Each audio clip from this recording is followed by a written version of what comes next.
I can still feel how heavy the air was. That evening, thick and humid, like the whole world was holding still. I had just gotten home from a draining day at work, the kind that wears out more than your muscles. You come back hoping for peace, maybe a shared dinner, maybe some warmth. But what I stepped into was silence, a silence I had grown familiar with. Her name was Sophie. We'd been together 8 years, married 5. She had that effortless charm, the kind of soft magnetism that drew people in without trying. When we first met, she made me laugh harder than anyone ever had. Lately, though, the laughter had turned into polite smiles, the conversations into short exchanges about bills and groceries. That night she was sitting at the edge of the couch, phone in her hand, turned slightly away when I walked in. She looked startled for a moment, not guilty, just surprised, like she'd been caught mid-thought. "Hey," I said, dropping my keys into the bowl. "Hey," she answered, her voice strangely high, the tone she used when she wanted to sound relaxed. "You're home early." "Yeah." Traffic was light. A pause followed. She locked her phone quickly, screen flashing. A man's name I didn't know. Eli. Just 3 letters, but they stuck in my mind like a spark catching dry leaves. I didn't say anything. I'd learned something about silence. Sometimes it reveals more than words ever can. I went to the kitchen, poured a glass of water, and tried to breathe past the ache that had been sitting in my chest for months. Dinner was quiet. She pushed food around her plate, checking the clock more than. She looked at me. After a while, she said, "I'm going out tonight. Jenna's having a girls' night. You don't mind, right?" The way she said it, too smooth, too practiced, told me she already knew my answer. I nodded. Of course. Have fun. But she didn't stand up right away. She just sat there biting her lip, tapping her thumb against the table. Then she asked again, almost like she was testing me. "You're sure? I know you've been tired lately." "I'm sure." She smiled, relieved. And in that moment, I knew she wasn't going to Jenna's. The thing about lies is they sound different when they come from someone you love. You hear the wobble behind the words, the hesitation that shouldn't be there. I didn't confront her. I waited. She went upstairs to change, and I sat there staring at the empty seat across from me. The clock ticked loud in the quiet room. When she came back down 20 minutes later, she looked different, not like she was going to a girls' night, but like she was going somewhere important. Hair straightened, lips a dark red, wearing that perfume she saved for anniversaries. "You look nice," I said, steady. "Thanks," she replied, not looking directly at me. She reached for her purse. That's when I spoke. Not loud, not angry, just enough to stop her in place. "Who's Eli?" Her hand froze on the strap. She didn't turn right away. When she finally did, her eyes were wide, her mouth slightly open like she'd been splashed with ice water. "WH what?" I said it again. "Who's Eli?" For a second I could see the debate in her mind, deny or deflect. She chose deflect. "He's just someone from work." "Someone from work?" I repeated quietly. "You text coworkers about what to wear and what time to meet?" The color drained from her cheeks. "You went through my phone?" "I didn't have to," I said. "You left it open." The silence between us grew thick, stretching until it was hard to breathe. Finally, she whispered, "It's not what you think." I gave a small smile, not because it was funny. "You're right. It's worse than I thought." Her breath shook. "You're overreacting." I leaned back in my chair. "Then go. If it's just a girl's night, there's nothing to explain, right?"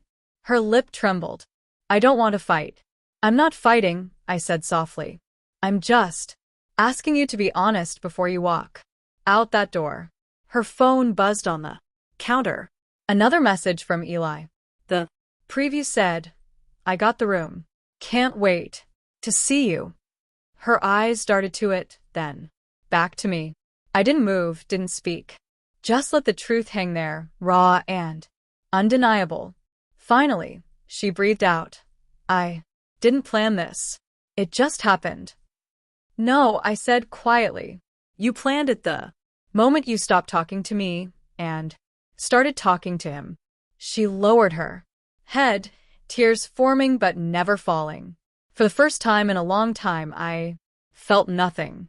No anger, no heartbreak, just an empty calm that frightened me. I stood, picked up my keys, and walked to the door. She called after me, voice shaking. Where are you going? I turned, hand on the doorknob. To give you the night you prepared for. Her face went pale. You wanted space, I said softly. Now you have it. I stepped outside.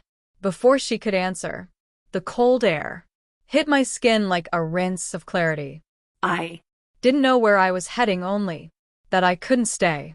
But what I told her hours later on the phone is what truly ended everything. Her call came at 11:42 p.m. I was sitting in my truck, parked on a quiet overlook near the edge of town. The city lights shimmered below, like 1,000 tiny lies, bright from a distance, hollow up close. My phone buzzed once, then again, her name glowing across the screen. For a long time, I just stared at it. The version of me from a year before would have grabbed it instantly, heart racing, ready to forgive before she even spoke. But the man sitting there now was tired of being the only one holding together something already broken. I answered. Yeah. Her voice was shaky. Where are you? Out, I said. Same as you. She breathed out, uneven. I came home. Please. Can we talk? Talk about what, Sophie? About tonight? About us? I almost laughed, but there was no humor left in me. You had plans tonight. I didn't want to get in the way. She fell silent. In the background, I could hear her moving, maybe pacing, maybe crying. I didn't care enough to tell. Finally, she said, I didn't go through with it. That's supposed to help? I couldn't. Okay. I met him for dinner, but when I saw him waiting there, I couldn't go through with it. I realized I still love you. It sounded like a scripted line she hoped would undo everything. I didn't answer. The silence stretched out, sharp and unforgiving. Please, Lucas, she whispered. Say something. I stared at the lights below, thought about all the nights I waited for her to come home from work parties, all the times I was told I was too serious, too emotional, too much. I said finally. I used to believe love could survive anything, distance, time, even lies. But it can't survive disrespect. And that's what this is, Sophie. Not an accident. A decision. She sniffed on the other end. You're throwing away everything we've built. I shook my head, though she couldn't see it. No. You threw it away when you started building something in a different place. There was a sound like a half-swallowed sob. Can we at least talk face to face? Please come home. I hesitated. Part of me wanted to see her, to understand, to get a final answer. But the rest of me, the part that had been bleeding dry for years, knew closure was not something she could give. I'll come by, I said, but not to fix this. When I got back, the house felt strange, familiar and foreign at the same time. She was on the couch, makeup ruined, hair messy, phone face down beside her. Her perfume hung in the air, faint and exhausted. She looked up. You came? Yeah. I stayed standing. Her eyes searched mine like she was looking for the man who used to worship her. I'm sorry, she said, voice breaking. I was lonely. You've been so distant. I made a stupid, selfish choice. I nodded once. You're right. You did. Her lip trembled. Can we Start again, please, Lucas? I'll block his number. I'll do anything. I watched her. The shaking hands, the tears, the fear? For the first time, I realized I wasn't angry anymore. I was finished. I Don't want you to block his number, I said softly. Keep it. You'll need someone to message after I leave. Her expression changed, panic replacing guilt. No, you Don't mean that. I do. Where will you go? Does it matter? She stood up, crossing the room, reaching for my hand. Lucas, please don't. We can get counseling. We Can repair this. I pulled my hand back. You can't fix something you buried. Sophie. You didn't end this marriage. Tonight. You've been ending it quietly. For months. Tonight was just the funeral. Tears poured down her face. I Didn't sleep with him, she whispered as if that would erase everything. I know, I said. But you wanted to. And wanting was enough. She collapsed onto the sofa, sobbing into her palms. I turned, walked upstairs and packed a small bag, just what I needed. No shouting, no dramatic goodbye, just quiet certainty. When I came back down, she was still Crying. I paused by the doorway. You know what hurts the most? I said gently. Not that you almost cheated, but that I wasn't even shocked. She looked up, eyes red and broken. Will you ever forgive me? Maybe, I said, opening the door. But not in this house. I stepped into the cold night again. Same as before, except this time there was no hesitation. I got in the truck, started the engine, and drove.